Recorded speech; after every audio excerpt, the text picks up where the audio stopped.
Ruth, in 2015, you brought this project to the funding committee with FETL and were a real champion for it. What was your passion behind this, and why did you feel so strongly about getting this project, accepted by the funding committee? I think it started with really having a look at the state the sector was in. I'd been through lots and lots of changes, and I had seen colleagues lose more and more energy, some leaving, some being asked to leave as the world changed around them.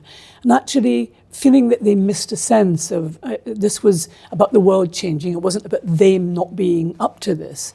And of course, I had a long experience from working in 8 different worlds, originally as a clinical psychologist, but going on then to work in government policy about young people, and then into FE and running a college and being involved in policy stuff. So I was very clear in my mind that the world was changing and that there was nowhere for people to go at that time and work through not how to do it, but actually the who is doing what in the sector. And I had enough sense to realise something. we could, with our new mission about the leadership of thinking, do something about that. And so I approached Gabriella Brown, who was a colleague I'd known from other worlds, and said to her what was going on. She also knew FE. So I had to pursue her because she was very busy, but kept on talking to her about it and saying, please will you help think about something where we could help our colleagues. And I also knew that actually leadership is centrally focused on knowing how the world works and how to work the world.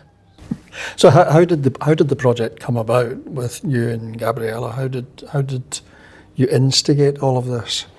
Apart from harassing Gabriella and saying, please, I know that you could be really importantly helpful at this stage. And, we then, I think that was it really. It was Gabriella being asked to think about what could be helpful. We shared enough of similar worlds, I think, to be able to take that conversation forward. But the design was completely Gabriella's, checked with us, being passed with us, because I think that the slowness and the care around it was because we knew that we were asking people to look at who they were inside themselves. Who do you take to the job each day when you go to lead an institution or people? So we were aware about the delicacy of it, aware about the importance of it, and aware about the need, because it was about learning, and learning is always about vulnerability. We're very aware of the need to help this ripen a bit before we took it forward. My passion was because I had a lot of contact with people who were calling me up for references and saying, what was going on in the system. And I was brought up to speak out if things needed to be said. And so the debate and the board was interesting, and we won the trust of the trustees in the end. Intriguingly, you mentioned there that you were asking people to open up. That's quite difficult to get people to do in this day and age as well, isn't it? Because people are by nature defensive, and you're asking people to put their vulnerabilities on the line in an open forum with other people there. So it's not as though it's a one-on-one. Yeah. And that was quite courageous in many ways. Sure, but I had also the experience of knowing that it could work in the right hands, with the right handling, that could work well. And it's why I asked the people who worked in the programme, Gabriella designed the programme, to be of that nature. We'd already done work ourselves in group relations, and knowing it's easy to be honest when it's just you, because there's nobody there to say, are you sure? But actually when you're with a group of peers who are handling the same issues, there is no right way to do that, but it's actually knowing what sparks off in you. So sure, it was brave, a really brave programme, I think, and we'll hear from people throughout this filming how they found it, whether it helped or not. Some people didn't stay with it, maybe for reasons nothing to do with the content. But leadership needs courage. In some respects, it went to the heart of what FETL was all about, wasn't it? Because there was a misunderstanding when FETL first began, and people were thinking it was thinking about leadership, whereas this was really the leadership of thinking. Yeah. And this project went to the very heart of that, didn't it? In the way that people thought about themselves, thought about the sector, and how the sector could be improved both in terms of its functionality and its perception. And also that I think we'd started to notice kind of almost a knee-jerk reaction from colleagues as they grappled with inspection regime changes, funding regime changes, mergers, stuff that were way away from education, crucial to do it well, but actually away from the heart of the matter, which is really what goes on between the teacher and the taught. And actually there's still a confusion about us being about thinking about leadership. Other people do that and do it very well indeed. What's not done enough, I think even still, among politicians as well, is how do you lead thinking? How do you teach your own folks so that they know what's going on in the world? I mean, I have a simple phrase that sustains me in moments of challenge, which is actually leaders need to know how the world works and how to work the world. And in order to do that, you need to know who you are, what do you love, what do you hate, what do you envy, what do you want to destroy, really. So that's the body of it. Know how the world works and how to work the world for the success of your learners felt crucial to me.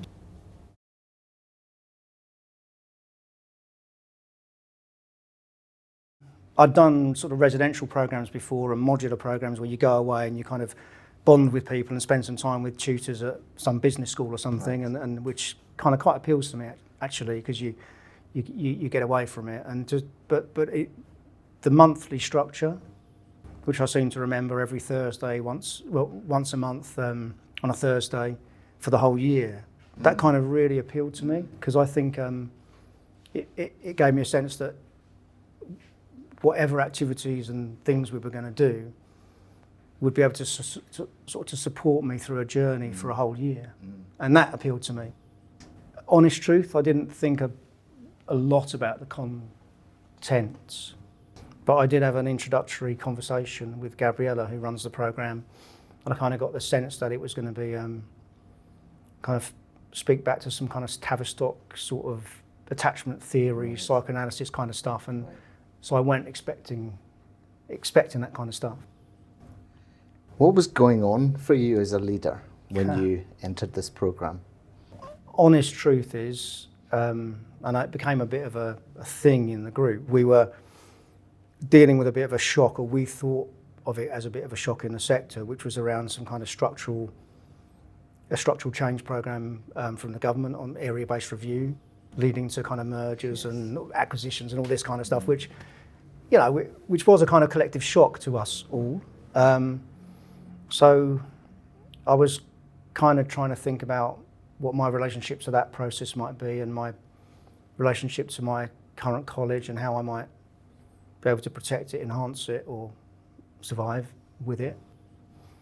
But on a personal level, I'd already been principal in Havering Sixth Form College for a number of years, probably 10 when I did the programme, maybe 9.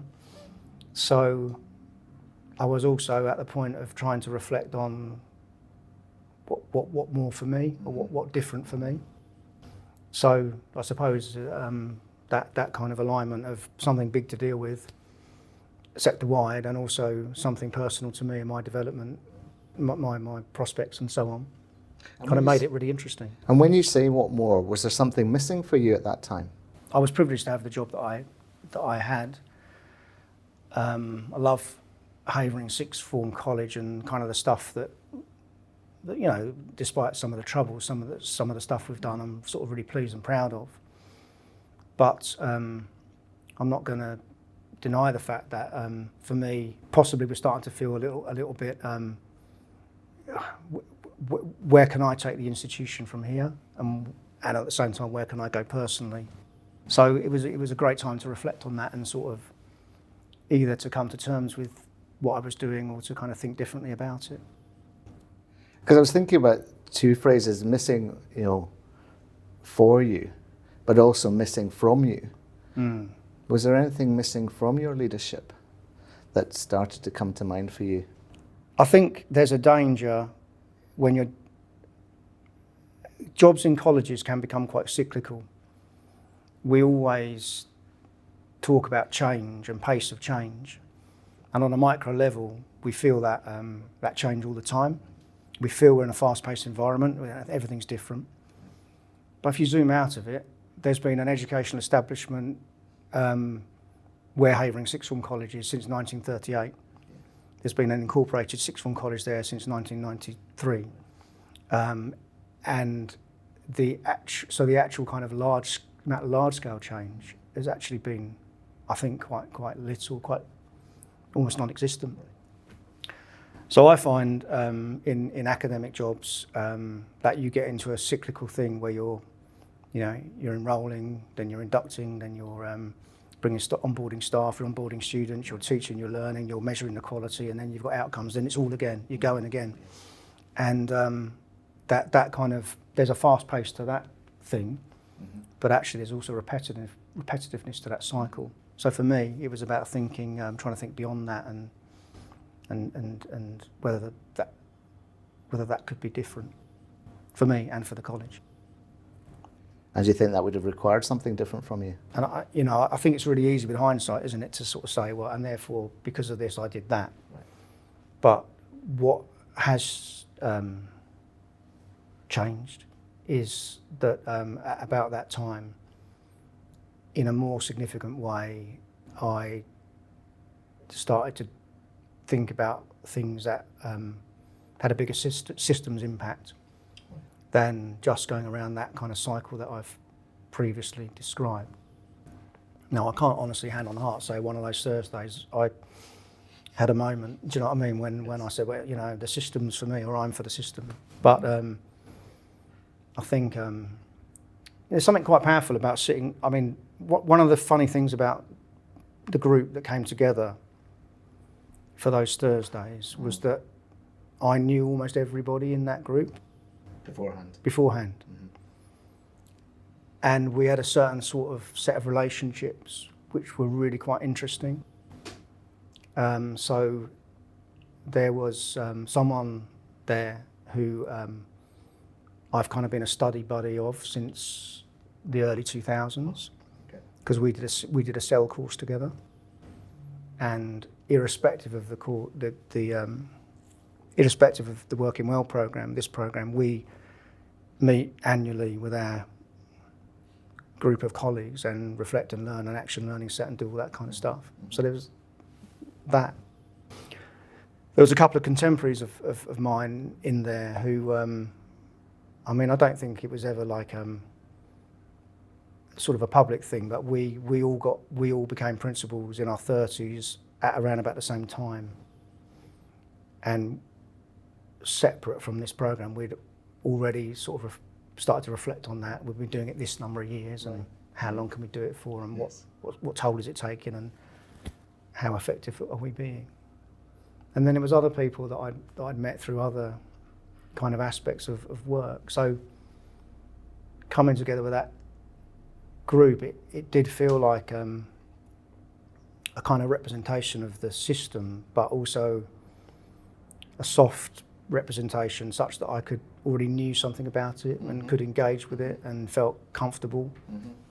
And I think that kind of accelerated the experience for me, because it didn't feel all it didn't feel like there was a lot of barriers to take down before, and I got the sense that, I mean, I had a nexus, I don't know if that's the right word, but I had a set of relationships with people in that room. But my relationships that wasn't the only sort of network and set. So for me, I could see the network in a certain way, obviously with me in it and coming from me, but other people in that room knew people for other reasons as well. And sometimes I was part of that thing and sometimes I wasn't, but there was a whole set of stuff going on in that room. It's fascinating. Right. And what's quite interesting about that, of course, is you did different work in that room than you would have done perhaps previously with some of those people. So yeah, I'm going to challenge you a bit on that. Okay. Because yes, we definitely did. We definitely did, right? But having said that, I don't want to go on about it, but I've been around for a long time and I've engaged in leadership programs for a long time. And on the CEL program, which is called the Aspiring, when I did it was called the Senior Leadership Program or something like that, yeah? The first thing we did was we went into a tent. Everyone takes the mick of it, right? And we went into a tent and we spent a couple of hours with someone we didn't know, reflecting on our leadership influences. Most of us took that opportunity to go back in a journey to our kind of childhood memories, relationships with fathers and mothers and significant others, and all that kind of stuff. Yeah. In the CEL, I think, Principals Qualification Program, which was a few years later, we had a whole thing on attachment theory. Yeah, by Mary Joyce from Tavistock. And in this, so for me, I think quite often the improvement bodies that we've had, that I've already started to name, for their own reasons, have felt a need to draw a line and look back at what was done before and describe it as not so good or different. But from a participant, and I participated in everything from feeder through to ETF, I see a continuity. Right. And even to this, I mean, I know we're going off piece here, but the latest thing is the CEO program run by ETF, majoring on adaptive leadership. Well, adaptive leadership became a major part of the Aspiring Principals program, as delivered by the precursor body ELSIS, which was kind of a bad organisation. People look back at it and say, oh, ELSIS was bad because of this, this and this, and ETS brilliant because of this. So there's a whole thing that's interesting to me around organisations and change and the kind of death of previous organisations and how new ones have to frame themselves as something different, which happens in colleges all the time, but also happens in our whatever it is, our umbrella bodies. Yes, absolutely. So that was fascinating. So what I'm trying to say is that this program, the things we did on this thing were different, but they weren't a paradigm shift from other stuff that we'd also done. Because one of the things I wanted to ask you was, and now I'm wondering whether it did happen to you, but after that first session, and there was some heavy stuff in the material of these sessions. How did you feel at the end of that first session? What was your reaction? I was knackered. It's the whole. We're used to. It's a bit of a stereotype, isn't it? But we're used to running in and out of meetings and telling people what to do and kind of thinking we're all action things, and sitting in quite a bleak room with quite bad coffee. For a whole day. Yeah, is tiring. Okay. The only resource you've got, if you haven't got a load of, we did have input from Gabriella and the team, and it was good input, but it was deliberately kept short to free up the time to work. So, were there any critical moments on the program that really impacted on you? And so, what were those? Yeah, interesting. I mean, I was very taken with the primary purpose, primary risk stuff that we did, and I haven't. My memory of that may not be what it actually was. Yeah, but my learning from that was that most organisations spend a lot of time busily doing stuff that, if an alien came down and looked at, they'd see that stuff wasn't taking them in a direction that they thought it should. It was kind of not aligned with their primary purpose, not aligned with their mission. It was work for other purposes and doing other things. So that actually gathered quite a few bit of legs in the college in terms of reframing how we focused on stuff. And it's kind of, in a sense, it's quite boring stuff about realigning systems and KPIs so that we're all pointing in the right direction.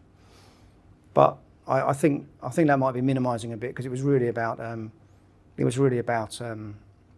I don't know, in a world of scarcer resources, making sure that our activities were kind of doing what we needed them to do for our students and our community. And I think we found quite a lot of things were kind of off-piste or off our primary purpose. So that was a good bit of input. But the real stuff wasn't about that. The real stuff was about. I think the real stuff was about So again, you'd listen, or you'd hear, or you'd find out about some, psychoanalytical theory or approach or thought, and then I suppose you'd see that playing out in the room, in discussions, and in not meetings, but in our interactions in the room. And I suppose that provides learning with regard to how you go about your discussions and your conversations and your work back at college. And was there a particular nugget that you took from the room back to your work at the college that made you think about those conversations you're having with people? I don't think it's about nuggets. I think it's about the lived experience over the year. I don't think it's about was it the anger session or the love session? I don't think it's about that. I think they all interrelated for me, and they were all. I don't know. It wasn't like a sea change, like, oh, we did love this week and now we're doing anger, yes. And oh my, it wasn't like that. It was like we've looked at love in a certain way and we've discussed it in a certain way, and now we're going to look at anger or whatever it was, and it was really about. It's really about seeing how that shaped up and how we shaped up as how our relationships developed and how we worked with each other and how we became more honest or more able to discuss things and think about things. Mm-hmm. And my understanding is that my observations were that people in the room shared some quite difficult stuff, and that they felt able to do that, and that's quite unusual for senior leaders certainly in this sector. And I'm assuming that helps them in their work and being authentic at work and thinking about approaches at work. So how are you as a vulnerable leader? Apparently it's not a popular thing. Who said I was vulnerable? Listen, I don't know. I think again, my history is complicated, but my history is around engaging with various leadership programs and leadership thinking during the time when I've been a leader and manager in the FE sector. So maybe I approach my leadership roles with arrogance and hide my vulnerability, but that isn't how I think I do it. And because in the thread that I've tried to describe, and I know it's controversial, but the thread that I've described starts with sharing your deepest private memories of yourself as a child in a tent with a complete stranger on my first leadership course. So if that wasn't about trying to get you to touch base with your vulnerabilities and share them, I don't know what it was about. I think that for me, I've been after being at Havering Sixth Form College for 3 or 4 years, I suddenly realised that there was a big vulnerability, because when you get a job in running a college, you tend to think you can solve every problem and sort out the vision, the mission, everything will flow from that and the college will get better. When in reality, if you stay in a college for a long time, what often happens is you go up and down and you ebb and flow and stuff happens, and you start having to admit that some of your previously fantastic ideas were at best life expired and at worst were stupid. So there's a whole thing, isn't there, about trying to be honest about that where you can. I suppose work out how much cultural capital you have. You can't be revealing at every problem that you don't know the answer, but you can manage that and I think demonstrate. I think it's good. I think I'm okay with demonstrating vulnerability when there are complex or adaptive problems that need addressing. But I think that a lot of us demonstrated that in the course of this program at this time, because I think we were encouraged to do that. I think most of us found that quite helpful. Yeah, and probably important to be able to do the work that you're doing in the room. Absolutely.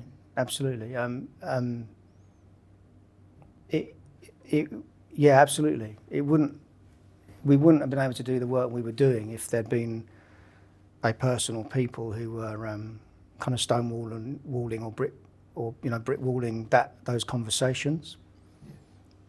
There was a lot of people in that room who were doing they were doing stuff at work that was hard, and my memory of it is talking about the stuff that we spent a lot of time talking about, the stuff that hadn't gone so well.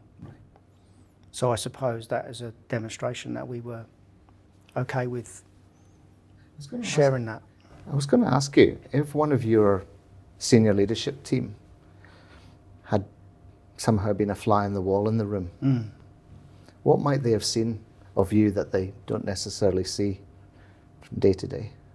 I try to be like that at college with that team, but I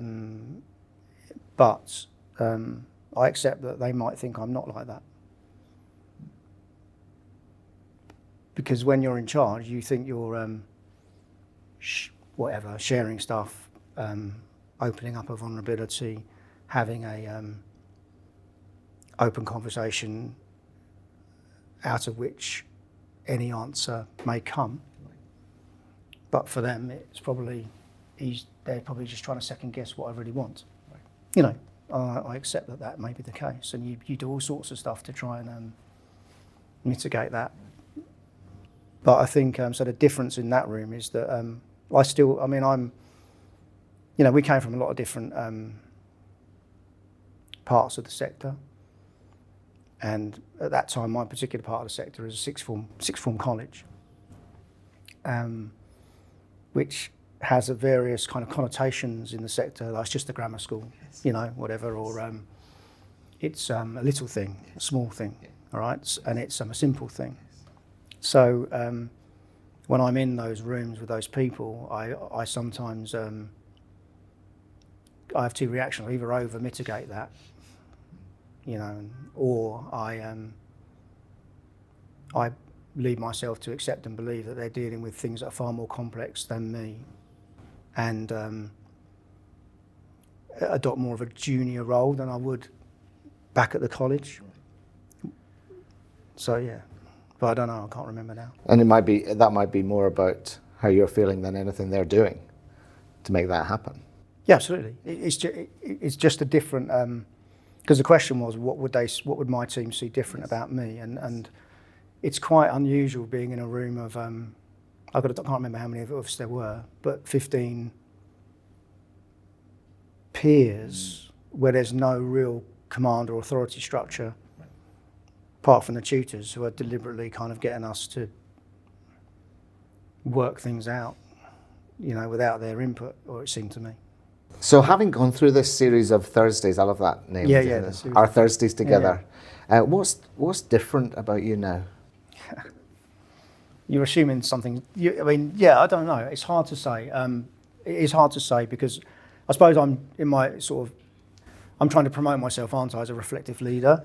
Sort of saying that this was part of a journey. It wasn't the first or last time that I've engaged in something to make me more reflective. So I'm going to stick with that and say, look, it's part of a continual commitment to supporting me in my leadership, all right? But I'll go back to the point I said already. What I have done, and I've noticed it, and it coincides with that time, is I've stepped in and done more stuff that has impacted on the system.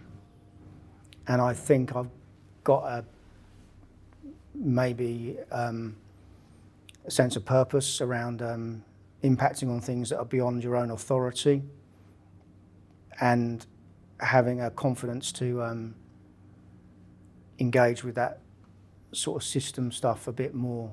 So I think that aligns with when I did this series of Thursdays.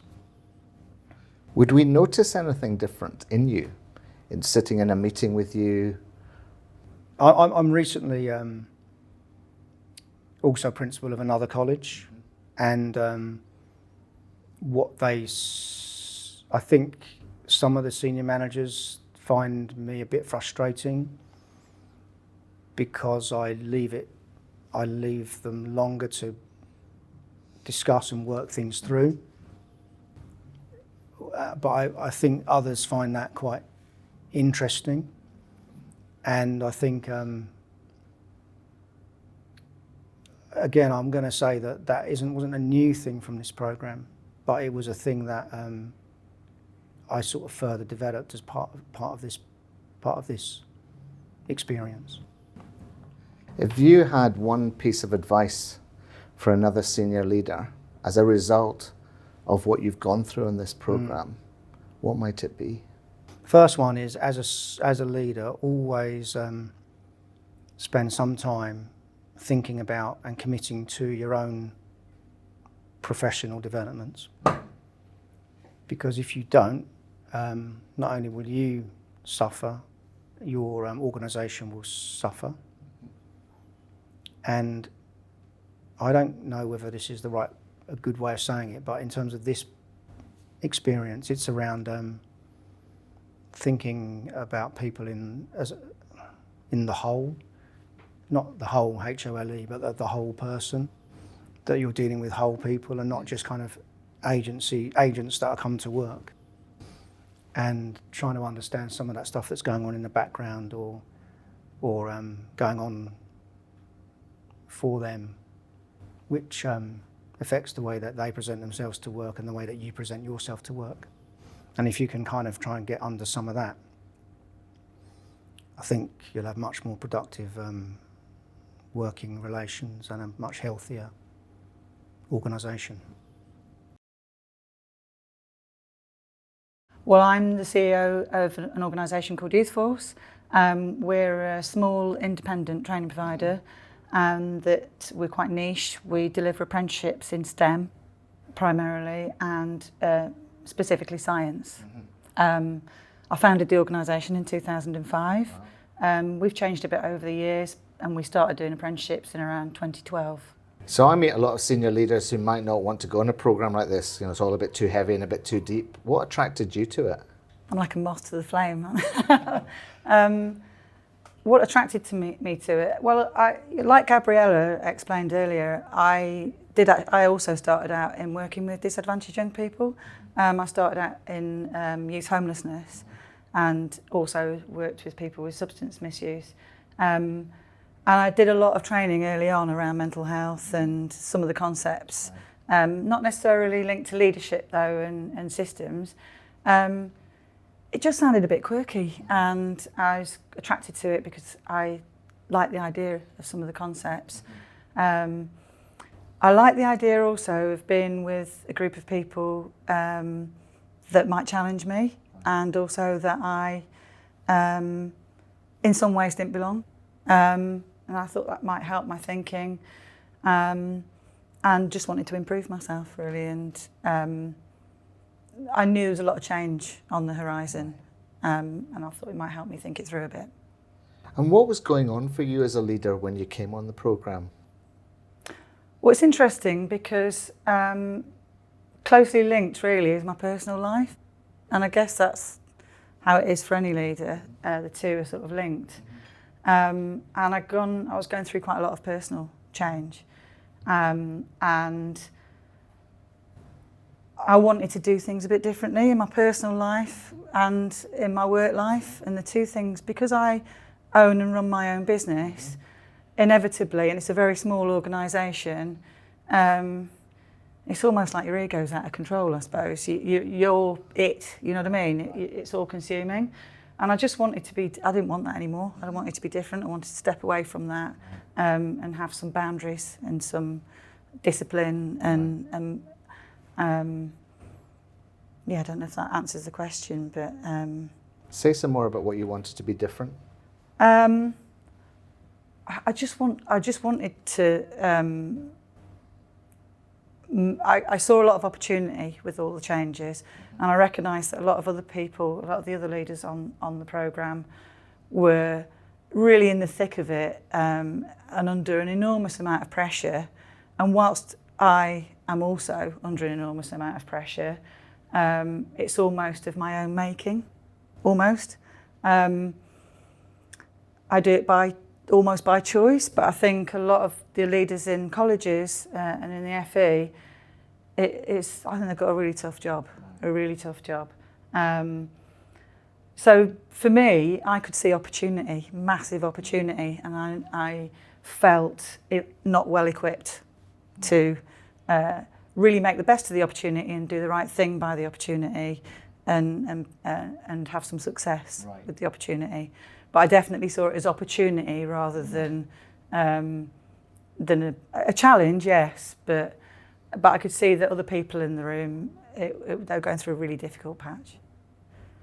And what did you make of the programme after you finished your first session? You came away from that session, you sat down, Yeah. you had a glass of wine. What did you make of it?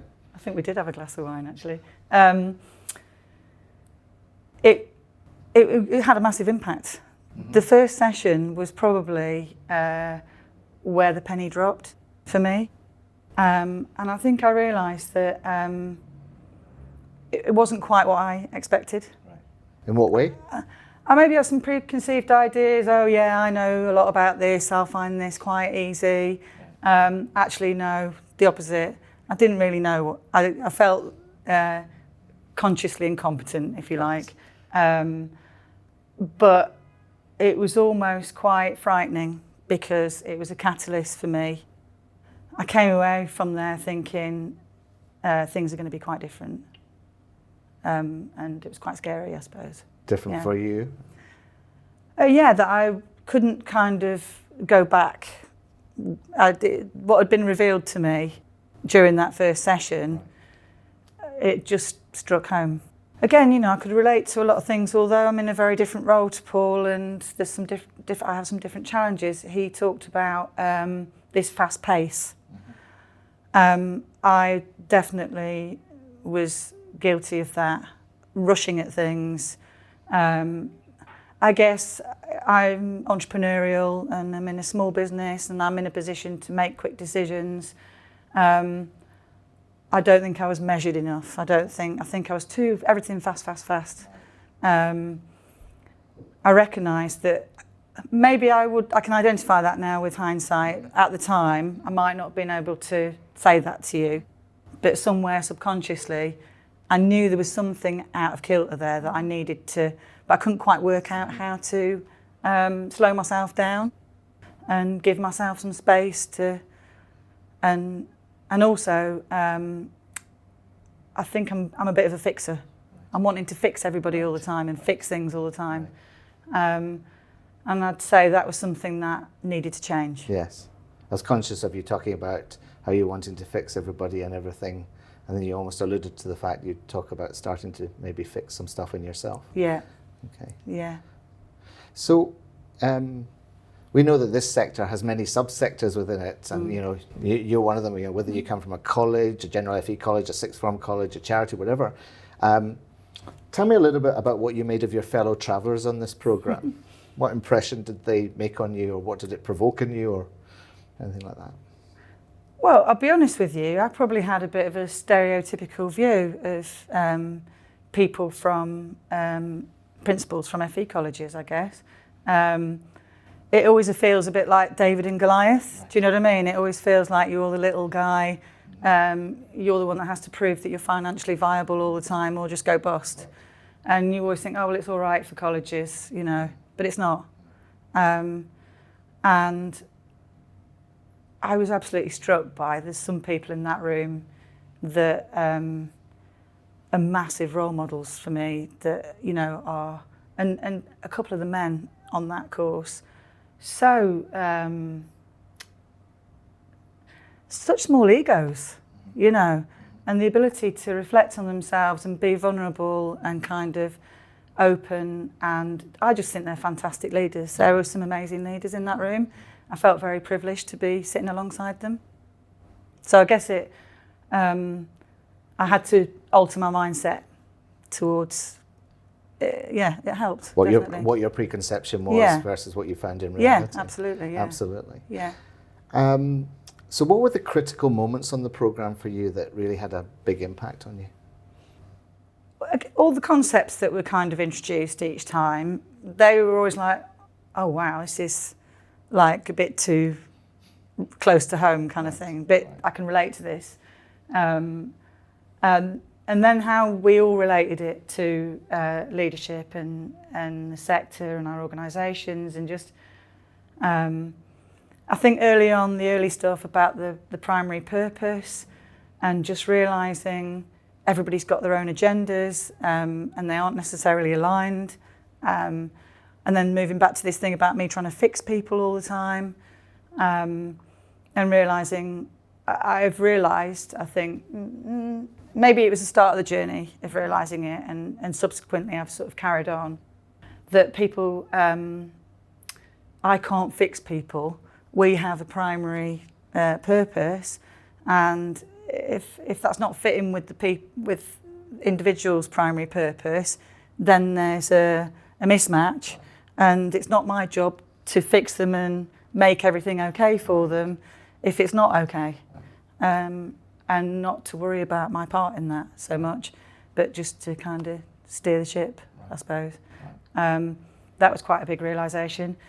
And just the stuff around relationships, I think the Oedipus, funnily enough, that it was the first time I'd actually come across that, really understood it as I did then. It was just like, oh my, some of my relationships are really panning out like this, at home and at work, you know. And it is difficult to turn back once you start to know this stuff. And I think it's, well, I wouldn't say it's been easy, because, you know, I've shed some people along the way, and I've probably shed some friends along the way as well that weren't necessarily healthy relationships. But I think as a result, my organisation is a million times stronger for it, and the people in it are happier. And they know what they're about, and they know what they're doing, and they're all moving in the same direction. So it's had quite a big impact. Would they say anything different about your leadership now? And if so, what would it be? I think, I have become more measured. I like taking risks, and they are calculated risks.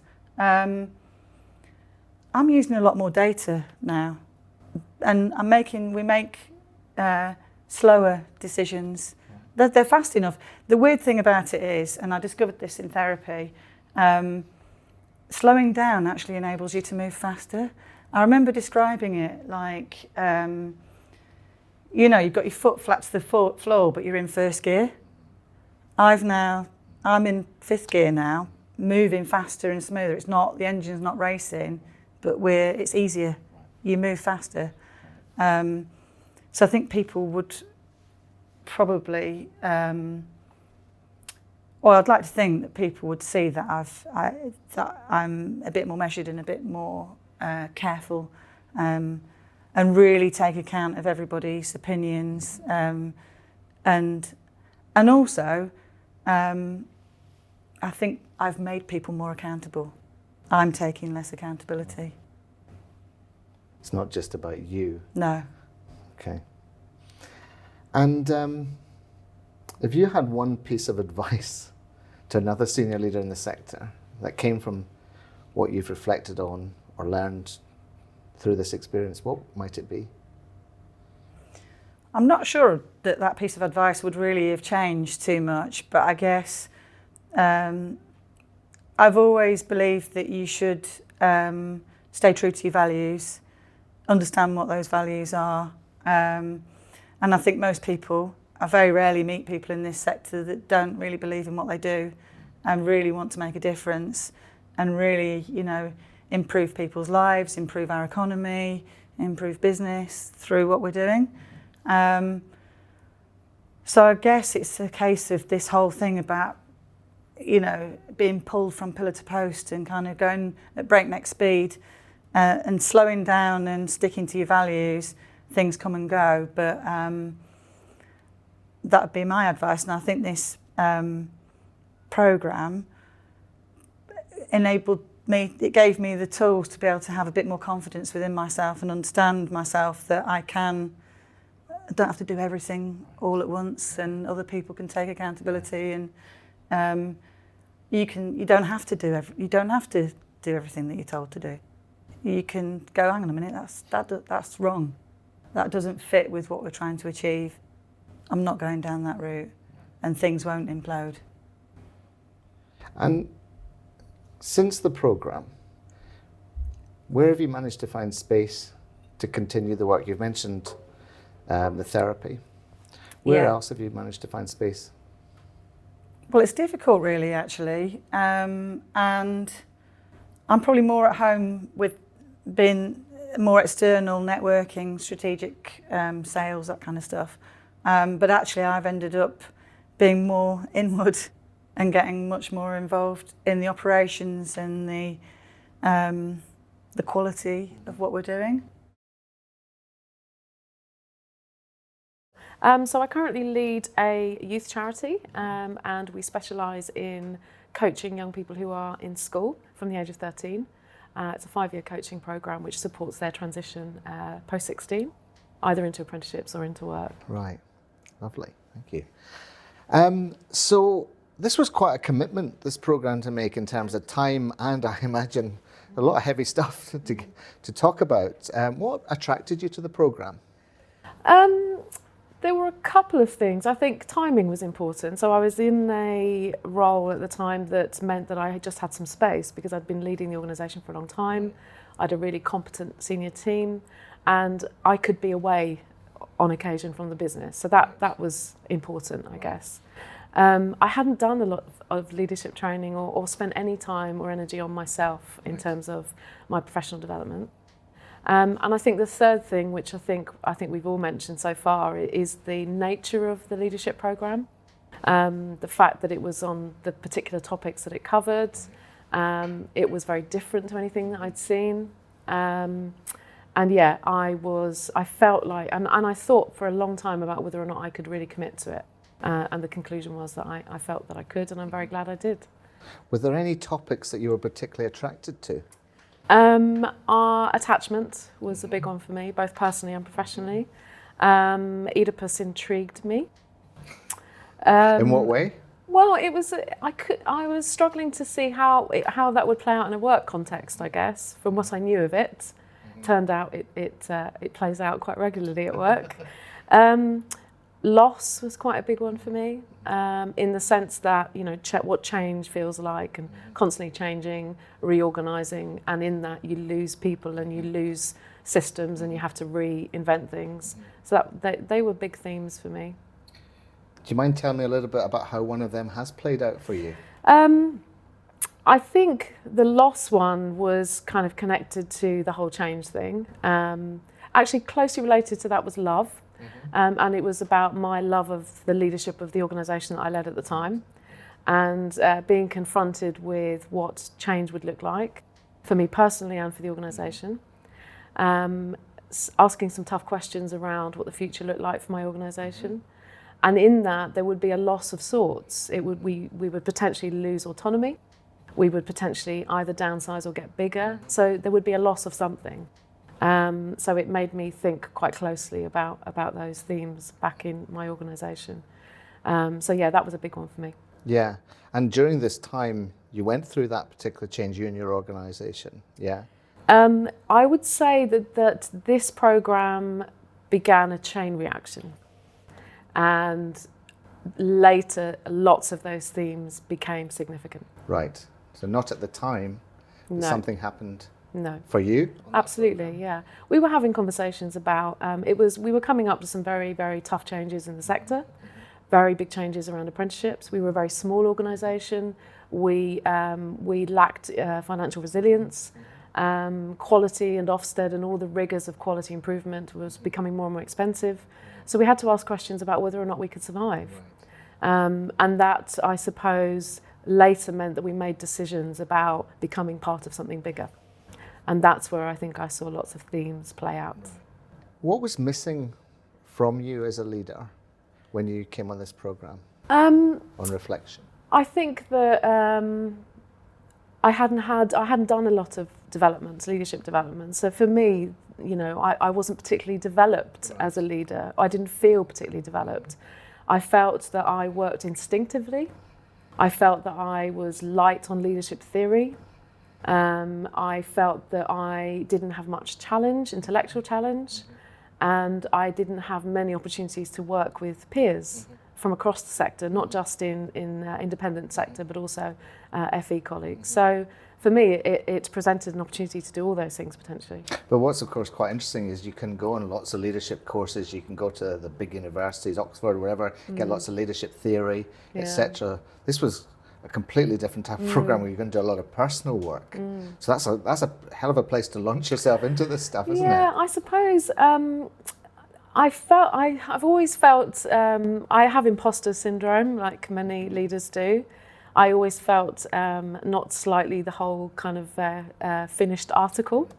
And I always felt slightly frustrated by that. I was really intimidated by academic learning. And this attracted me because it looked like I could do a little bit of all of those things. Right. And for me, it was really intriguing. I've got quite a short attention span as well, so being present is really difficult for me sometimes. If I do any development, being physically present in that and emotionally present is really challenging.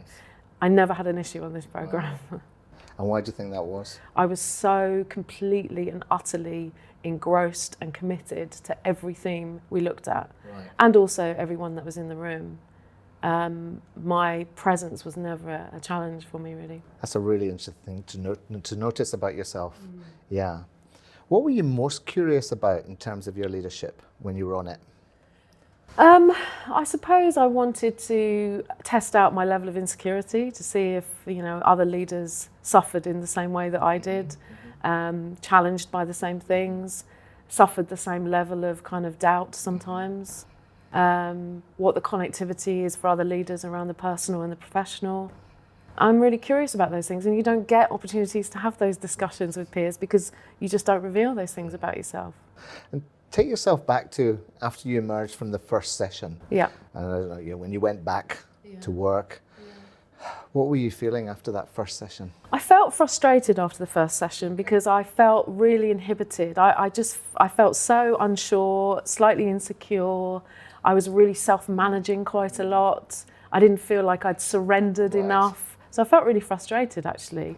But not enough to not continue engaging. I was just kind of, had a little chat with myself about, if you're really going to engage with this, then you need to just engage with it and let go. And there's something about the value of a process, isn't there? Absolutely, yeah. Because we can make some decisions after that first thing, okay? Yeah. And what did you make of your fellow travellers on this programme? They came from all different subgroups of this sector. Yeah. What did you make of the group? I knew one or two. Charlotte is a friend of mine, and we'd done some work previously together, and we had lots of kind of things in common. We'd been on another programme. I knew Paul because I had worked for the funding agency, and we had a very different relationship. I was the funder and he was essentially the provider, so that was quite an interesting dynamic. And there's some other people in the room, but I didn't really know anybody very, very well. I was nervous. But there was enough in the first session for me to think, okay, this could be interesting. And I'm suspecting from what you've said, this imposter syndrome came into the room with you. Oh God, yeah, and it goes everywhere. Did it remain in the room, or did it change as you met these people and got to know them better? I think I felt that maybe I wasn't alone in that. I thought, certainly as the programme went on, there were moments that we revealed lots of vulnerabilities. And I think it was reassuring to know that there are times when we all feel like that, when everyone in the organisation is looking to you for the answers and the direction. Actually, it's completely human to think, I haven't got the answer here, and actually I might need some help. It was really reassuring to know that I wasn't the only one that felt that way. Yes. How were you with vulnerability prior to this programme? Okay, but I didn't get much opportunity to reveal those things outside of my own organisation. I mean, I felt really comfortable with my senior team at the time and felt that I could, when I had moments of doubt, it was okay. But we'd been on a long journey together. I'd been in the organisation over 10 years at that point. But it wouldn't have been ordinarily something that I would do outside my organisation or outside my senior team, certainly. And what were so you're in the room on all these Thursdays. Yeah. What were the critical moments for you? What happened at certain points that really remain in your memory? When I stopped self-managing, that was quite a moment, and I remember the moment that it happened. Okay, tell me about that. Well, we were doing an activity around. It was a particular activity that was set up. I can't remember the theme exactly, but there was a lot of whinging going on about a particular change which is impacting on FE, right. And I became really frustrated that my part of the sector saw it as a huge opportunity. And I just intervened. I just kind of let go and said, listen, guys, if you don't stop whinging and navel gazing, my part of the sector will completely undercut you and take advantage of that. And for me, that was the moment when my relationship with the programme changed. So did you surprise yourself in that moment? Yes, I was slightly startled. And what was the result of this intervention? I don't really know what it was for other people, but for me, I felt like I just reached the moment where I'd suddenly arrived in the room and felt that I was comfortable enough to be able to express how I really felt about what was being discussed. Yeah. And any other moments that stick out in your mind as something really significant for you? I think there were moments where people were just revealing things about themselves, and moments where I suddenly thought, you know, as I said previously, yeah, I know what you mean. I know how that feels, and expressing things about moments of doubt, expressing moments of kind of, you know, sleepless nights, not always having the answers, worried about the future. That was a big one for me. There was another point in the programme where I remember another light bulb moment, if you like, and that was around the things that people bring to work that you can't control. And I think possibly that was around attachment and people's attachment styles and the stuff that they bring to work every day, and how actually it isn't all about me, you know, or the projection that goes on isn't about me. Actually, I found it wasn't all about me. It would be the light bulb moment. And that actually you can do everything correctly by the book, and still people will be unhappy with your decisions or your leadership or your style. That was a big one for me because of the imposter thing. I always felt like it was something that I wasn't doing right. Yeah. And how has that played out in your time since then? I think the chain reaction that I mentioned earlier was that it then began a series of things that happened back in my organisation. So we made decisions to become part of something bigger, to be acquired. I became part of something bigger. And that's where things started to play out, all the dynamics and themes that we'd visited in the programme. I'd like to say that I had more confidence, but I don't think I did at the time. But I think after all of that had played out, my reflection of that period of time was that it was transformational. Right. And it set me on a different path, a different career and a different sector. Wow. Yes. So how are you different now, emerging from that programme? I feel much more comfortable saying I don't have all the answers. Let's sit down together and talk about what the options might be. I'm much more collaborative in my leadership style. I thought I was previously, but perhaps I wasn't. I would manipulate people into doing what I wanted them to do. They thought that I was being collaborative, but I wasn't. I think I'm more collaborative. I don't feel the pressure now, this pace thing that I think a couple of the other delegates have mentioned. I don't feel the pressure of that pace anymore. If I'm not ready to make the decision or I don't think it's the right time, I have a lot more confidence in saying, we're not doing that now. This isn't the time. It feels a lot more honest now.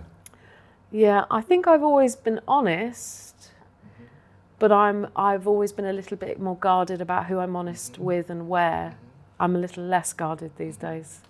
Or true to self, I meant by honesty. I think the chain reaction that I talked about, where my organisation went through a lot of change, my values were challenged in a way that they'd never been before. And what I've come out the other side thinking is actually I'm much, much stronger in terms of my commitment to my values. It's reinforced the very kind of essence of who I am. I'm a lot surer about that now. So obviously the programme was a few years ago. What do you do now to get support, and where does your learning come from now? I think the programme also taught me the value of having not just a network of peers who are your friends and you have lots in common with, actually the value in having a network of people who operate at your level in your sector that you wouldn't necessarily be drawn to as a friend. You don't necessarily feel you've got lots in common, but actually you've got lots of things that you can share about your experience of what's going on at the moment. And I think I possibly undervalued that before. That's much more important to me now, and I actively seek out networks where I think I might be challenged a bit more, I might have to change my mind about something, or I might have to work a bit harder at connecting to those individuals in those networks. And perhaps you cross the sector a bit more than you used Yeah, I mean, one of the things that also attracted me to the programme was that I would be in a room with FE principals and other private training providers. I was from a third sector provider, and even though lots of people think there are lots of similarities, actually there are lots of very big differences. And that was the first time I'd been in that close proximity with such a diverse group of people. And I learned so much from those individuals in the room. They made a huge impact on me. I think that I learned a lot about FE. There were lots of things that I didn't understand either, and it kind of piqued my interest. And I never ever subscribed to the that we didn't have enough in common to actually have lots to talk about. I never regarded FE as being the devil, as some of my colleagues in work-based learning did. I always felt there was a synergy there. But I learned a lot about FE in that room and a lot of the challenges. And actually, it wasn't all plain sailing. They didn't actually have all the answers. And there were like I said earlier, moments of huge doubt too. Mm-hmm. It didn't matter where you were across the sector, you were feeling the same sorts of things. Seems to have been a real collegiality amongst the group, because you're doing some quite deep work together. Yeah, I'm not sure I really understood that at the time. I think that was something that came later, that realisation of just how powerful those relationships became. Mm-hmm. And some of the honesty and vulnerability in the room. I think maybe I didn't really understand that at the time.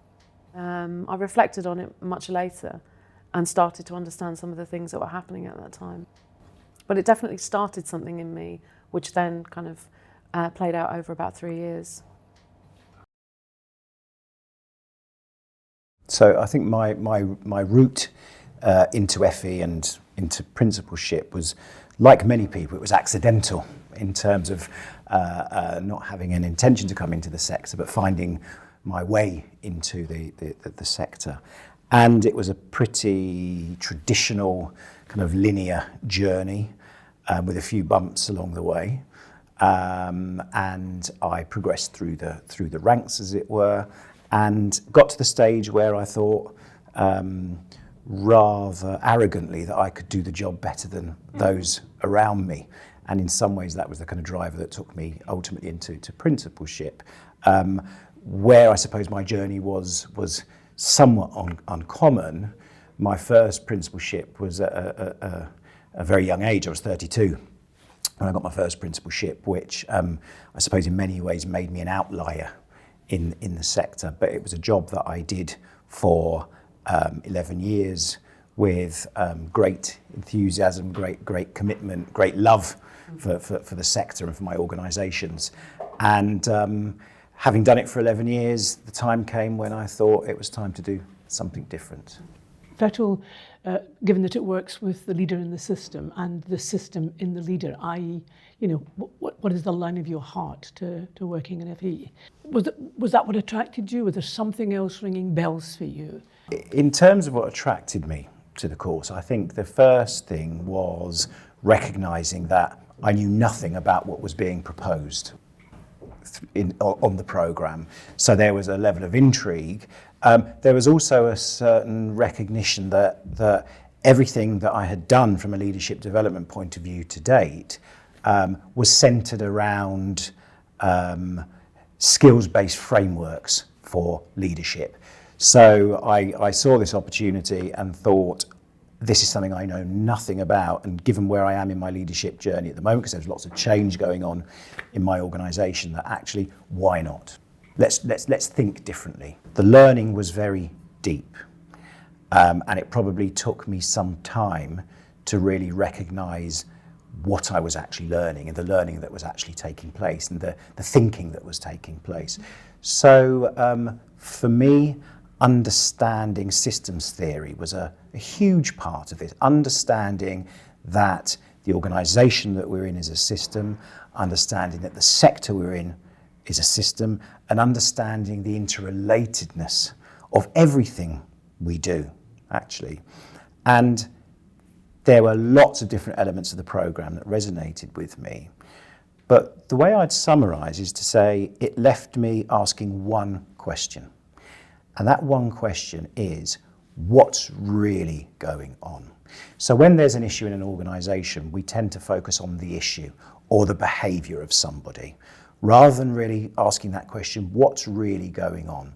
So if somebody is behaving in such a way, you try and deal with that behaviour, stifle that behaviour, or move that behaviour on. But actually taking a step back and saying, what's really going on? Is this about loss? Is this about attachment or lack of attachment? Or actually, are there other things at play? And what impact are those things having on the system, and vice versa? What's the systemic cause of those things going on? So really having and I don't profess to be any kind of expert in systems theory now, but really getting an appreciation of the interconnectedness of everything. That was a big piece for me. And of course, when people saw the word psychoanalytic insight, actually there were some comments made saying, why are you doing that? Having done the course, what did you make of that part of it? I now think it's impossible to lead effectively without having an understanding of the kind of psychoanalytical side of what we were actually looking at. The course actually came along at a really interesting time in the life of my organisation. We had recently merged, so we were in the honeymoon stage of merger, lots of change going on. And I think I reflected during the course, and certainly reflect now, that at that time I didn't know what my purpose in the organisation was and what my place in the organisation was. And one of the things we focused on very early on in the programme was the notion of primary task. What is the primary task of FE? What is the primary task of the organisation? And at the time I was also doing a lot of work with a branding agency actually on purpose. Recognising that things like vision and mission potentially are old hat, and actually purpose is where it's at. So the link between primary task and purpose was made particularly, it was very strong for me on this programme. Something intriguing happened, and of course we learnt about the conscious and the unconscious, both in terms of organisations, but also within ourselves. And through this programme, I realised that I didn't want to be there anymore. Learning's funny, you can't control its direction. Yeah, and I think it was during the programme that I woke up on a Friday morning and said to my wife, it was about 5 o'clock in the morning, I said to my wife, I don't want to do this anymore. And that was on a Friday, and on the Monday I resigned with no plan. You were very clear that you were not having a breakdown, were you? This was a strong realisation, because it's such a large event. Yes, I mean, having made the decision during this programme that I was going to institute a fundamental change in my life, I can only look back now and understand what was really going on. My question, what's really going on? And, waking up on a Friday, deciding you don't want to do your job, resigning on a Monday, on the face of it is quite a bold and even rash decision to make. But actually, and I don't think I knew this during the time. I mean, I would say the majority of my learning around this programme has actually come after the programme. The programme was about absorption. Post-programme, it was about learning and application.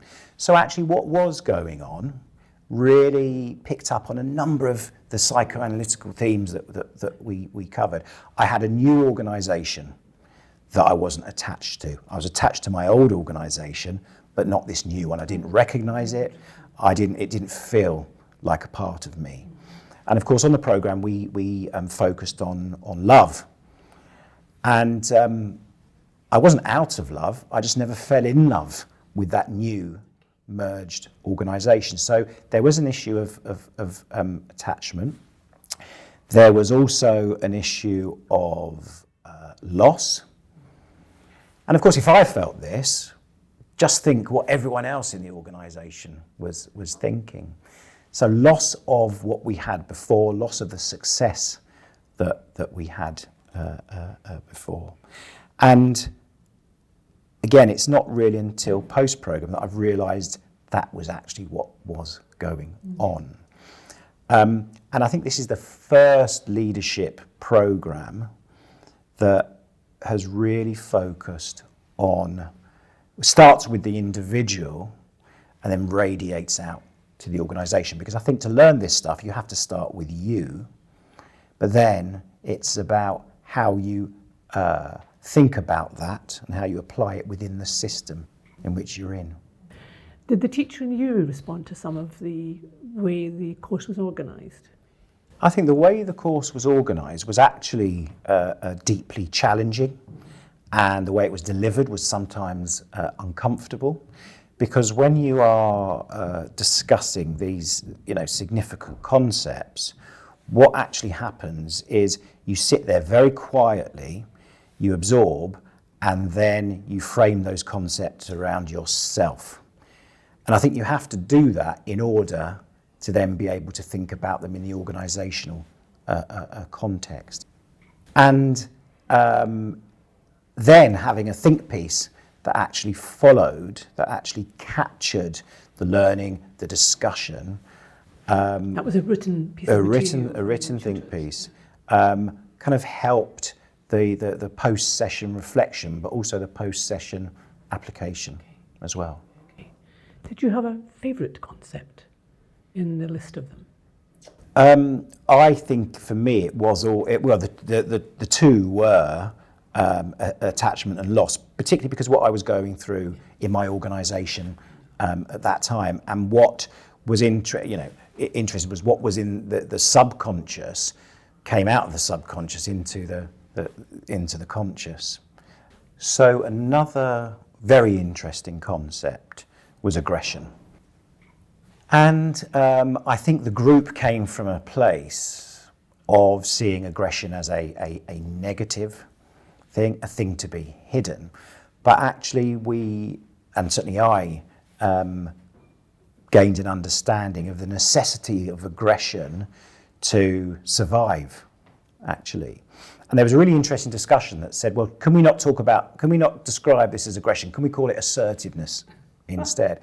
But actually that act in itself is very passive, isn't it? An act of avoidance. It's an act of avoidance, when in fact, to compete, to succeed, to thrive, to prosper, aggression is absolutely necessary. So I think taking concepts that you may have, you may have a particular view, and though that view being fundamentally turned around was fascinating for me.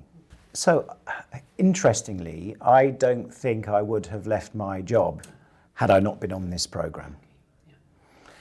And, of course, it was a very positive thing to do. It was very constructive. It didn't feel particularly deliberate at the time, but of course it was very, very deliberate. But there was a recognition, actually, that given where the organisation was at that time, and after 9 years of my leadership in that organisation, it was time, not only for me to move on, but for the organisation to have a different kind of leadership. And then all those things come back to play, attachment, the attachment that others have to you, the relationships that you have within the organisation, the relationships you have within the communities, and the attachment that's actually formed. It's a systems thing. Attachment isn't only formed within the organisation, but attachment is also formed to other parts of the system, to local stakeholders, local business community, local authorities. So you just see the interrelatedness of all these things. My attachment and my love for the sector is very, very strong. I'm working with the sector in a very different way now, but I can't imagine myself in another sector. And in some ways that goes back to a primary task of the sector that resonates with me very strongly. There's an attachment to the folk in the sector. There's an attachment to the learners in the sector, and there's an attachment to the system as a whole actually. And I think I'm working at much more of a systems level now than I actually was when I was running an organisation within the system. So I'm the Group Principal and Chief Executive of the East Kent Colleges Group. They're based in Kent. So I imagine throughout your career, you've had a lot of leadership development. What particularly attracted you to this programme? I guess I was flattered to be asked. It came out of the blue, and I was quite flattered.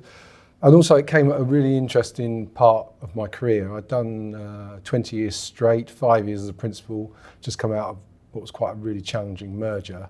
And I'd gone on a bit of an enforced sabbatical, kind of fell out of love, was emotionally pretty shattered actually as an individual. And this came just at the end of that period when I was just trying to kind of think about what I wanted to do next and who I was, and kind of all those kind of life-defining moments that I had no answers to. Right. And what were you looking for from the programme? I guess I was looking for something different. I was looking. I'd done all the the standard training programs that had been kind of presented to me right throughout my leadership career, and I was looking for something different, something that would challenge me in the way that I thought. I'm a maths and scientist throughout my whole academic training, and frankly that takes a certain approach, and I was looking for something that would test me in different ways. I'm conscious of the fact you mentioned you came on the programme at a particular time when stuff was quite hard for you. What was really missing for you at that time? I think I was just tired. I described it to my governing body as I'd just lost the ability to find the answers. And I'd always been someone, I'd always almost got what I wanted throughout my whole career. I'd always got the promotion, I'd always solved the problem. And actually I got to a point where I just lost the ability to do it. And I was really seriously thinking about coming out of the sector, but didn't really want to, but just couldn't find how I could turn things around. So I took time out, and this programme came at that point in time where I'd made the conscious decision that I didn't want to leave the sector, but was really not sure about how I was going to deal with the challenges I had. So you enter the programme and you emerge from that first session. What was it like for you in the days following that? What were you thinking about the programme after that? Well, I was tired, actually. I kept saying to people, I was just physically exhausted, mentally exhausted after every session. And for me, every time it took 2 to 3 days to just try and understand kind of what it was telling me. My team thought I got into some kind of stasis position, because after about 2 days I'd come out and go, right, we need to think about this, we need to think about that. And, it was almost like I'd had a new wave of thoughts that had never been awoken, in the previous way that I'd led. Right. So they saw significant differences happening in you, or just a different state? Yeah, different ideas, different, the people I with stimulated, through the programme, just different ways of thinking, and different ways of approaching things that we wanted to do. Tell me about those fellow travellers on the programme, because you all came from different subsectors in our sector. Yeah, it was quite a big moment actually, that when you opened the door and walked through and see who was there, because we didn't know. So it was quite a lot of anxiety before, because I was dreading being in a room with a whole bunch of established people, and I wanted to find a new network. I was curious to be working with people who were, I guess, new leaders, people who'd not long been doing it, and were open to what this programme suggested it was going to be. And I'd worked with a number of leaders over the years who I knew this programme would have been a real challenge for them. And so opening the door to see a group of people, some I knew but not that well, but just seeing the kind of the interaction in the room from the get-go really was great, because I just felt that I would be able to open up to the group as a whole, having not even met them, but it just felt good when you walked in the room. I was particularly interested in what you said about new leaders, and you implied maybe you had something to learn from them. Yeah, I think probably the biggest thing for me was I've got a lot to say. I've always had a lot to say, but never felt confident enough, maybe not quite the right word, but never in a place where I would openly say that.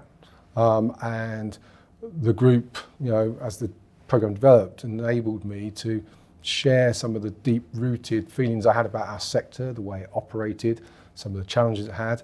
I think the intense negativity that surrounds our sector at times, and the group gave me the confidence really to express that. Right. And so, how would you describe these Thursdays to an outsider? Exhausting, but exhilarating at the same juncture.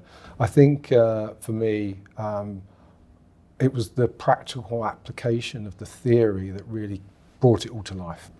The morning was always hard work. You're learning new theories. For someone who literally, has always dealt with numbers on a page, to actually to be looking at stuff that was, really quite deep, and stuff that I knew nothing about. All of the concepts were so new to me. Psychology and psychoanalysis. It just was.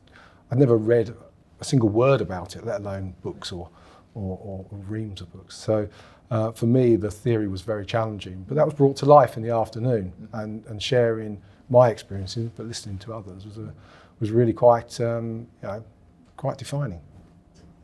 And there any critical moments you can remember that really stayed with you? Critical. To be fair, I was pretty much in from the word go. Loss was a big session for me. In what way? Because we'd been through merger, and I probably learned how not to do it after that session, which was quite interesting. I'd done a lot of things in the merger, thought it'd gone reasonably well. It really got me thinking about what I had done as a leader. I hadn't managed loss at all, let alone in any small part. So that was quite an important moment for me. And I think the group always joke, but the session on Oedipus, frankly, still frightens me. And I read back the report, in the last couple of days. I still can't read that chapter. And I'm sure one day I'll find the energy to read back that chapter. But it was, for me, that was a real challenge. But I refer back to all of the work that we did on regular occasions. Or with your team? With my team. And we actually invited Gabriella to come down and do sessions with my leadership team, which was great. So as a group of leaders now, we talk about the very things that I did back on the program, but they now have a real insight into because they've done similar. So we use the theories, but also the practical application all the time. And how have they responded to it? Well, I think at the time they struggled to understand what I was talking about, and I think that was part of my kind of rationale really for getting them involved, because I'd been enriched by this real experience, and I didn't really have anyone to share it with. I had the group, but I really wanted them to kind of share the positivity I'd got from the experience, and for the vast majority of them, they're still talking about it now. Yeah. So how are you different now as a leader? Well, I think I took the bull by the horns, and I put myself forward for a few national things just to make my voice heard. Hopefully it's being heard, maybe not. I think sometimes you just get ignored, but it's okay. But I feel like I'm putting my voice out there, and I think it's a bit different to other people's, which I feel much better for that, and hopefully it's doing some good for our sector. But the program gave me the confidence to kind of put myself out there. And one of your senior leadership team, what might they notice as different in you? I think I think they've learned that it's okay for us to be open with each other. I think it's okay for us to think about other people's development.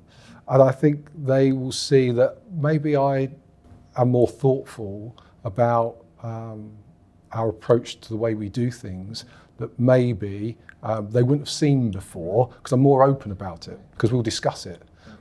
Whereas I may have done that thinking in closed circumstances. And appeared more certain once you arrived to them. Yeah, and now it's certainly it's a more open process particularly when we're looking at major substantial change. Right. I mean, it's tough to be a leader in this sector, isn't it? And I worry about the ability to be vulnerable. That seems to be coming up a lot in the leadership literature. Yeah. How are you with vulnerability in this, in this senior role that you've got? Well, I think the programme, put that all out on the table. You probably have to ask the other participants. I think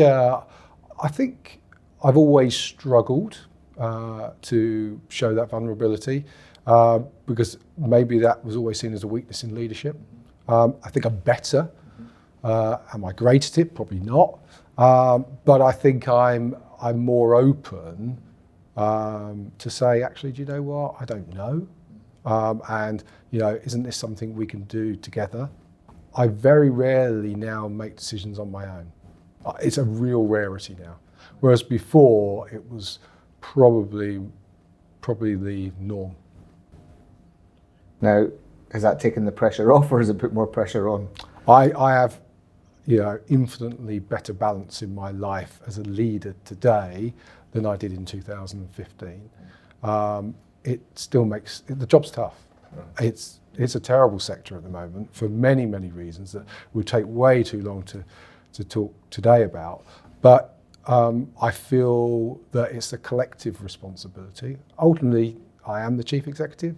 I take that responsibility very seriously, but I do feel now that by sharing those issues, both actually with my board and my senior team, I think it's important that you share things with your board as well, that actually I feel more equipped to deal with it mentally, which is probably where I struggled previously. Yeah, because you mentioned where we started in this conversation, you were exhausted, you'd maybe fallen out of love with it a bit. Yeah. How are you now? Well, unfortunately, one of the participants said that I should get into running because that was a really good way of thinking about things.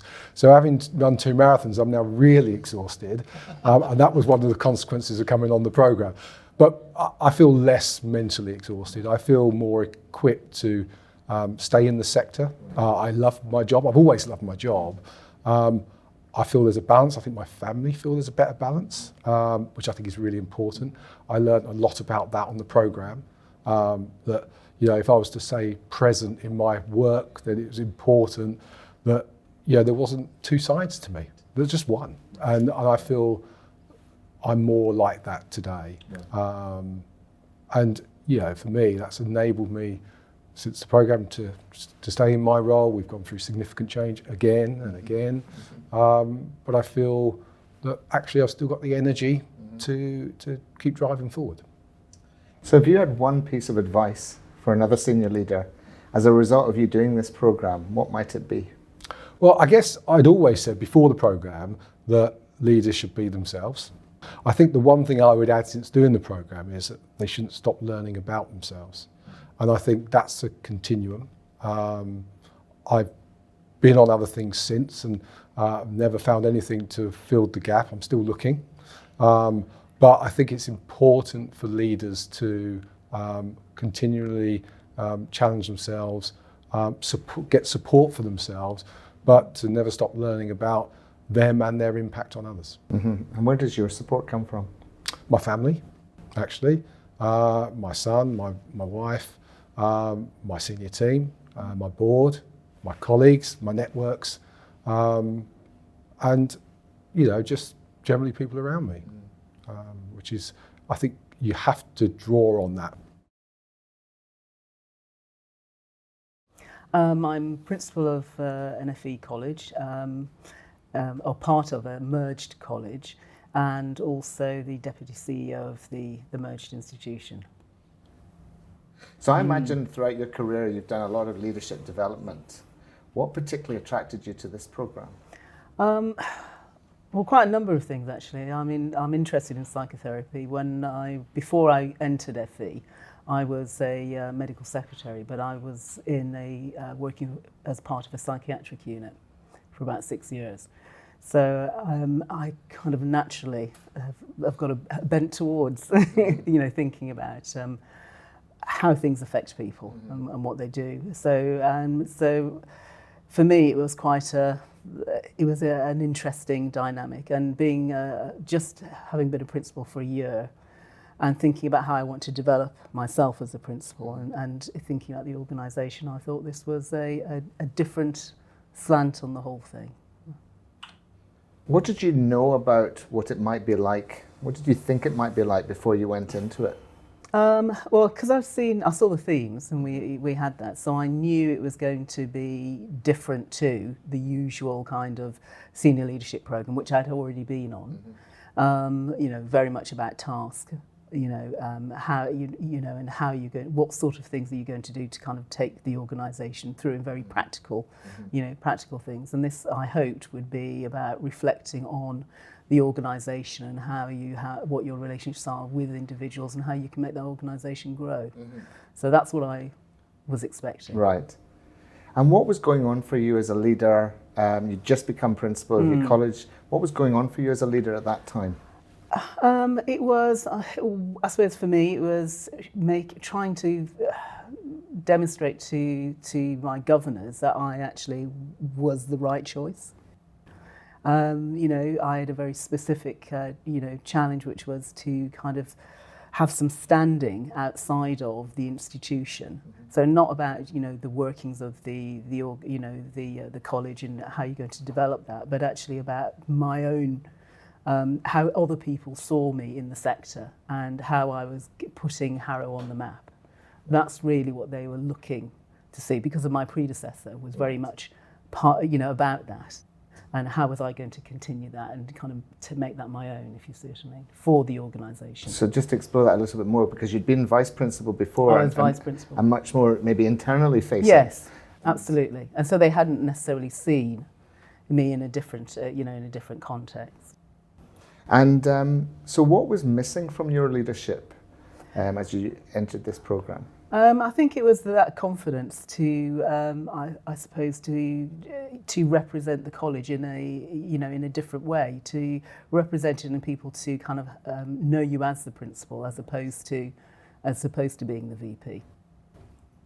What were you most curious about as you went into the programme?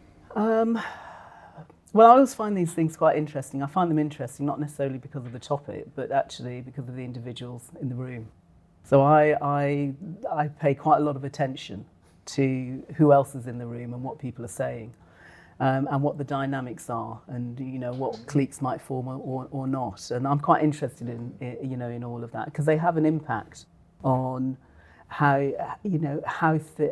well something actually works and what you get out of it ultimately. And it was quite interesting, I thought, from my perspective, in terms of getting something out of the programme, that actually I think it took about 2 or 3 topics in before most people were quite open to what was being discussed, and you started to talk about things, not just on the kind of throwaway comment about your organisation, which we can all do. You can all talk about specific difficulties and and kind of share and commiserate each other or whatever about them, because you have an understanding about that. But it's about thinking about your impact on your organisation and how your effect on others. And that's quite a personal thing, no matter, I know we're talking about the FE sector and we're talking about our organisations, but actually ultimately it comes down to being quite personal. At least it was for me. Because I was also making a link between your new role, where you needed to be much more outward facing, almost amongst peers. It was less hierarchical. Yes. And here you are in a room with a bunch of peers from all different organisations, very much the way that your principal role would play out. What was it like to be in that room with people from all different parts of the sector? I think there was a bit of awe for particular individuals who I thought just their wealth of their experience. You could hear it in the way that they were describing things. And the way that they talked about the impact of things on themselves and their organisations and the sector, and and a lot of huge respect for them. And I suppose, hopefully, I think what I got out of it was that I grew my own ability to to realise that actually my voice was just as important as theirs. And that's a personal thing. That's not what they think. I don't think that's what they thought at all. But that's what I thought. It's really interesting, of course, isn't it? Because a thought that comes to mind, of course, is some of the people from other parts of the sector might have thought, oh, we've got one of those FE college principals in the room, you know, very self-confident, know all their stuff and all the rest of it, and they may have been feeling a similar thing. Yes, no, absolutely. You know, absolutely. So I think I grew in confidence in terms of being able to hold my own with my peers. I think that's, you know, and I think I did use that to kind of, you know, in terms of the external relationships I created, outside for the college, and I still do that, you know, to the, you know, now. So I try to put myself into a place where I don't know individuals, you know, and if I don't, you know, I try to make sure I talk to somebody I haven't talked to before. You know, it's just little things like that. And is that easy to do? No, not necessarily, not all the time. Not all the time, particularly when you're talking to employers. That's quite an interesting place to be. Say more? Because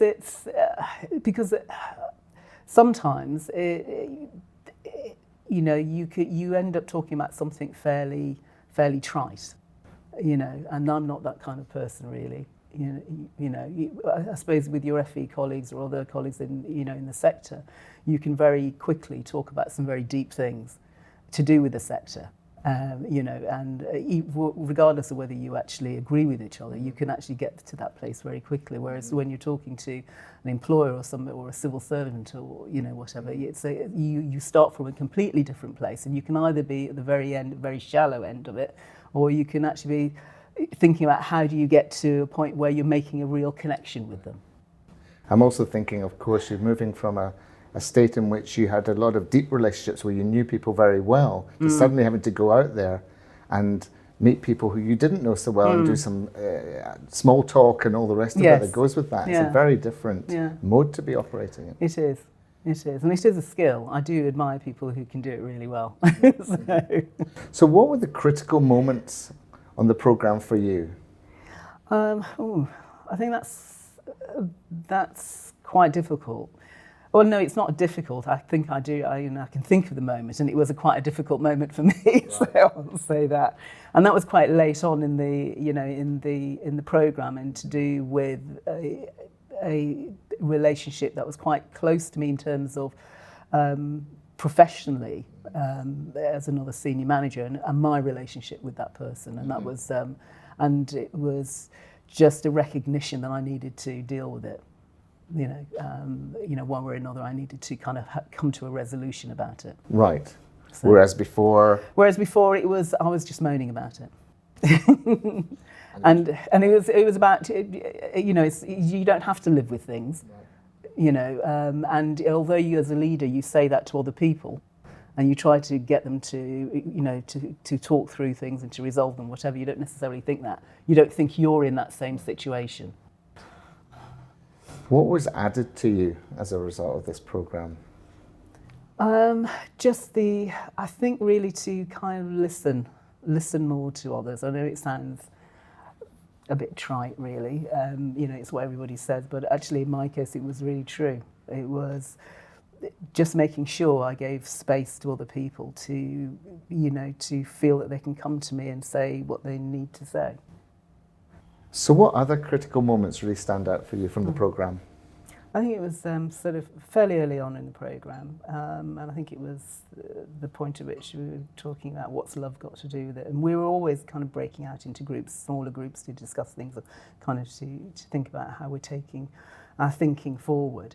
And somebody made a comment about something, and it was the group I was in. It was that kind of back chat, that kind of banter, you have, and it was a reflection of not wanting to think about it, because it wasn't a hard topic, but actually, I think it was. I think everything was hard. Actually, I think everything was hard. But I thought I actually don't want to be part of something that isn't going to take it seriously. I didn't want to be part of a group. I didn't want to be seen to be part of that. Although I had engaged in that kind of jokey, way of looking at what we were doing at the time, and I just thought, no, I'm going to take all of this, really seriously and get what I can from it. And how did you deal with that in the moment? Because you said that you didn't want to be part of it, so... I don't think I dealt with it properly in the moment. I didn't say, shut up or whatever. I didn't do any of that. But I just decided I would respond seriously to whatever, was coming through, rather than, having to continually just joke about why are we doing this, what are we doing, and and so on. It didn't feel right. It's a small group. We're all kind of getting to know each other and at least to get a sense of who we were as individuals. And I thought, actually, that's not right. Yeah, and maybe it was, it was early on in the process, and quite difficult stuff. But it was difficult stuff, and you could see that for quite a lot of us. You could almost see the moments for everybody where something profound was actually going on. So it's been a little while since the programme.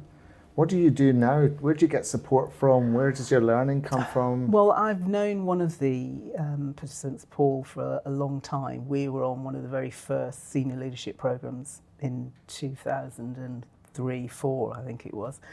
So we've known each other since then, and we've always belonged to a group outside of that. Each year we meet. In fact, we met up last week. 16th, 17th year, I can't remember what it was. But so, and there's 5 of us that still meet up. And so I get a lot from that, and we meet up in the year as well. So I've got a lot of opportunity to discuss things. And even though half of us are now retired, we kind of still get back to talking about FE and the sector, and also as a personal support. So that opportunity, to think about what we're doing personally, and it doesn't have to necessarily be about professionally, but it's also about our personal lives and where we're going and so on. So that has been for me a real godsend, actually. Knowing I've got that, I feel very privileged, to have that contact. So I was just thinking back, you said when you came on the programme, you're quite a new principal, now been a principal for 4 years. How do you look back on your early principal self? Well, I think I was, you're a bit naive, aren't you? I think I was a bit naive in the sense that I thought I could, I definitely could do this job, and I can do the job, but you don't quite know everything, do you? And I went into that job knowing I was taking the college into a merger.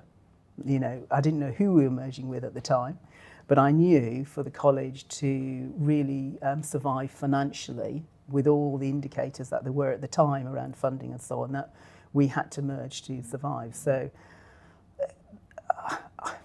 on a I didn't know how much it was going to impact on me on a personal level. I thought I was quite resilient and I could manage that, going forward.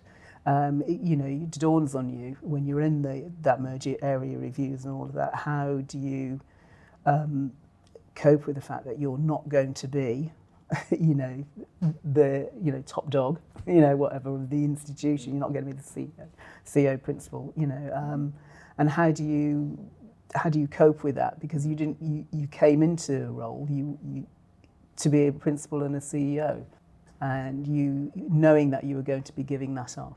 And I don't think I really thought about that when I took the role on, but that's been occupying my mind, certainly since the merger, and how I find not just about securing things for the organisation, the staff, and I believe in the merged institution and our shared values and all of that. These are all things that we've done, and hopefully our monitoring visit will say they can see all of that, and and that is a really positive thing. For the organisation, but it's about, on a personal level, it's about my fit and where that is. So in the organisational game, there can be some personal loss. Yeah, I think so, and I think I think reflecting back on the programme, thinking about where what's love got to do with it, and loss and attachment and all of those sorts of things, it is really quite relevant, to the continued, my journey through things.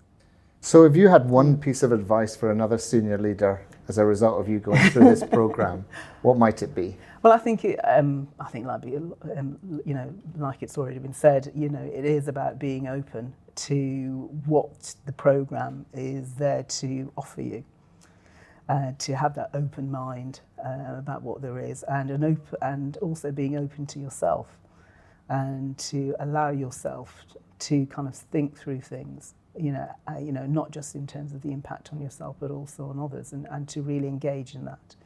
To get the most out of it, you're just not going to get the benefit out of a program like this if you are genuinely not going to reflect on what there is around you. And any advice for them more generally about their leadership? I think just to be honest with yourself, really understand who you are. That idea about being present.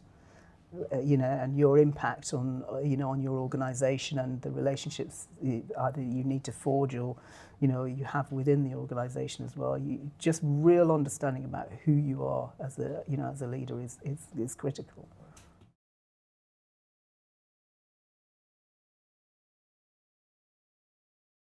So my background that's relevant. When I left university, I had no idea what I wanted to do at all. And my first job was in an adolescent unit for disturbed adolescents. And I think it was a really important background, actually. It taught me about mental health. It taught me about mental disturbance. It taught me that things don't have to stay as they are, that real fundamental mental health problems can be put right. And I think that is kind of in where I've got to in my work. That's stayed there. So I left that and went into further education. So from FE, I went into a national exam board where you and I met, and you sat on one of the committees I ran to design new qualifications for teachers and trainers. So I'd already been a section leader in FE, and in the exam board I became the head of department. There were only 2 large departments and I headed one up. So I got huge leadership experience, which I actually found terrifying and daunting, and a lot of the time miserable as hell. And I think that's been part of my background in doing this. I loved being a staff member. A lot of the time I absolutely hated being a leader. Had no training, no support. There was nothing like coaching. The organisation I was in restructured, relocated, went through terrible times, and we were just persecuted as leaders. So that comes into this very much as well. And I'm sure colleagues watching this and who participated in the programme will recognise all those dimensions, the dimensions of the big changes you faced in the organisation as well as in the kind of, certainly the qualification system, but also recognise themselves and what they faced and young people and what they were facing. And I came to you because I knew that range in your background. I could translate that into competence and excellence, really. Really because of the concepts that you worked with in all of those things. Just say a wee bit about why you chose to focus on the concepts in your work that you designed the programme around. I mean, the 2 foundation concepts, as well as many other experiences. Okay, so at some point in my career, I decided I'd gone from further education and exam board into, at some point I went into staff training, and I loved that, but I was always skimming the surface, and that related to my experience as a leader as well, that everything seemed to, all the courses I went on seemed to skim the surface. So I wanted to do something that took me further. So I did a master's degree at the Tavistock, and that was about consulting to organisations using a psychoanalytic approach and systems thinking, open systems thinking. Now that's what I've brought into this, although I've developed it a long way. I worked for the Tavistock for a while, and then I set up Working Well, my company now. And I'd been independent for a long time before that, but that's when I really changed the way I worked.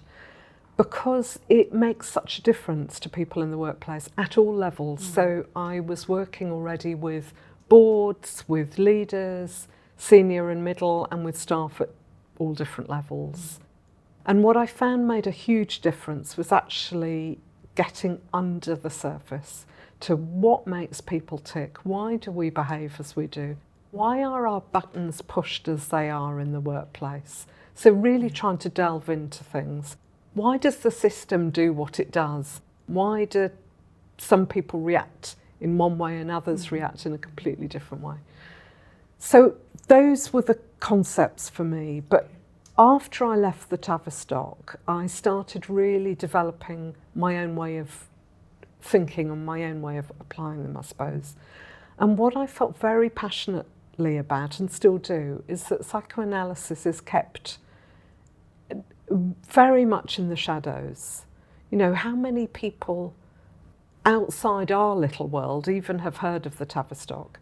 How many people in the mainstream of the world of work think about using psychoanalysis or systems thinking?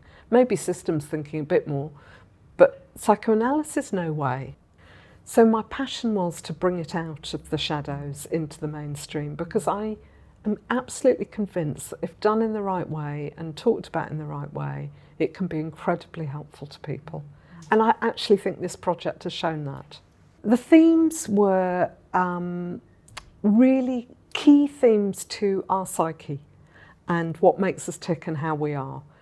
So they were love, aggression, persecution, loss, attachment, presence, and the one that freaks everybody is Oedipus.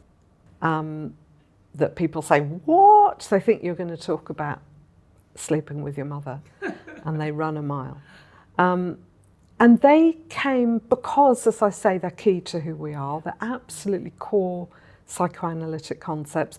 I didn't learn about them at the Tavistock, but I learnt about them through my own analysis, being in psychoanalysis as a patient myself, and my reading since.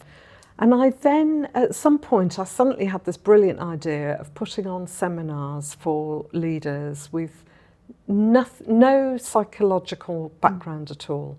And these are the ones that you're talking about that were slightly strange. And I designed this seminar program called the What's It Got to Do With It series. And it was, what has psychoanalysis got to do with leadership? And that was, you know, aggression, what's it got to do with leadership? Love, what's it got to do with leadership? And people came from all sorts of places. HMRC, amazingly, came to that. That's good news. That's good news. They phoned me up and left a message saying it's HMRC calling, and of course I panicked, but they wanted a place on the seminars.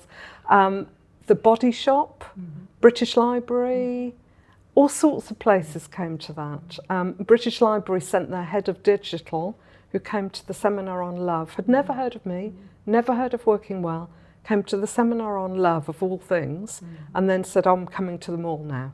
Came to every single one. The Body Shop then hosted the next series of seminars and sent one of their staff to every seminar. So that it was those two series of seminars that I replicated for this programme, but then customised in terms of FE, and we made them then workshops rather than seminars. The seminars were 3 hours after work. People could come to one or all, however many they wanted.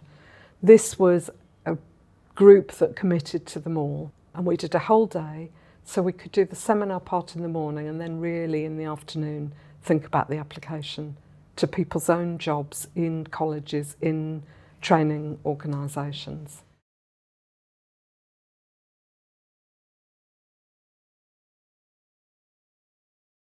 I'm Jill Westerman, and I was principal of the Northern College in Barnsley. I read each of the Working Well pieces as it came out and was really not just impressed, but fascinated in the way that they stayed with me and made me think about things. At Northern College, each month, the leadership team used to read a piece, either an essay or a chapter of a book, about leadership. And before our team meeting, we'd discuss it and talk about how we thought it affected our thinking about our work, how we could implement ideas, really just to start us off before our more formal, kind of more dull, really, regular meetings. And 1 month, well, in fact, 2 months, because we decided to repeat it, I asked everyone to look at the Working Well essays and choose one to talk to the rest of us about, why they thought it was interesting, how they reflected on it in terms of their own work. And it was absolutely wonderful in terms of the discussion we had. So just as an example, one person chose what has loss got to do with it, and another person chose what has love got to do with it. And gradually, as we talked, we realised that how they resonated for us, both of them, were about thinking about the externally imposed change that we'd had in the college as a result of funding cuts, and realising that our own reactions and really the way we supported staff in terms of their reaction to change was all about love and loss, that we needed to give people the time to moan and to say that they really were grieving for what had gone before, but also us by the love, which essentially is about being positive and looking to the future, to think about how we could use the change in a positive way. So it was a wonderful discussion, and as I said, we repeated it the following month by choosing different essays from that set of articles.